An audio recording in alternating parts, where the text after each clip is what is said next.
Uf, qué frase. Hay mentalidades que definen una era. Hay jugadores que cambian partidos. Y luego, luego están esas leyendas que cambian el juego para siempre.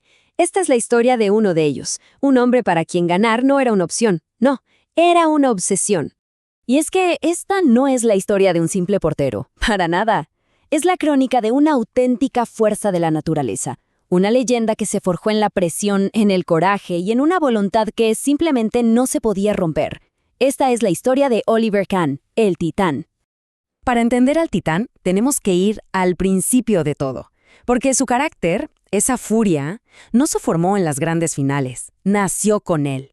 Es que, desde niño, Kahn no jugaba para participar. Él jugaba para conquistar. Cada balón, cada partido, era un campo de batalla que debía ser sometido.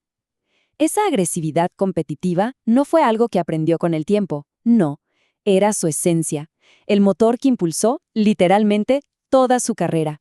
Y claro, una furia de ese calibre necesitaba un escenario a su altura. Y lo encontró en Múnich. Ahí no solo se convirtió en portero, se convirtió en el guardián de una auténtica fortaleza. Su ascenso fue rapidísimo, pero el punto de quiebre es clarísimo.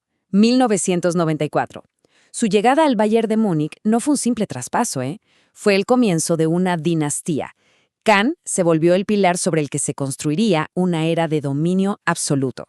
Y si quedaba alguna duda, los números no mienten. A ver, esto dimensiona su impacto.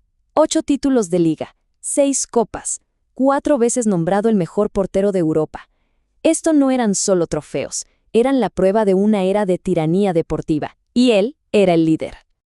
Pero aquí está la clave de todo. Su influencia iba mucho más allá de las atajadas. Su presencia, sus gritos, su mirada, infundían un miedo real en los rivales, y al mismo tiempo contagiaban de coraje a sus compañeros.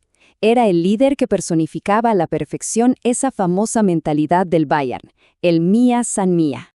Pero toda leyenda tiene su capítulo definitivo, ¿no? Ese momento que resume toda su esencia.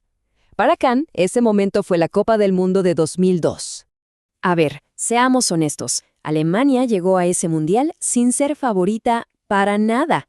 Era un equipo en plena reconstrucción, con pocas estrellas. Pero tenían algo que nadie más tenía.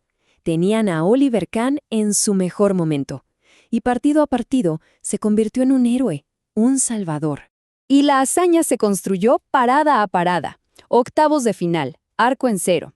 Cuartos de final, arco en 0. Semifinal, arco en 0. Alemania no avanzaba por su ataque. No, Alemania avanzaba porque era prácticamente imposible marcarle un gol a Kahn.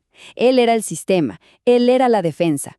Y aquí es donde la historia se vuelve casi una película, la dualidad del mito. Por un lado, la gloria máxima. Lo nombran el mejor jugador del torneo, un portero, algo que nunca había pasado.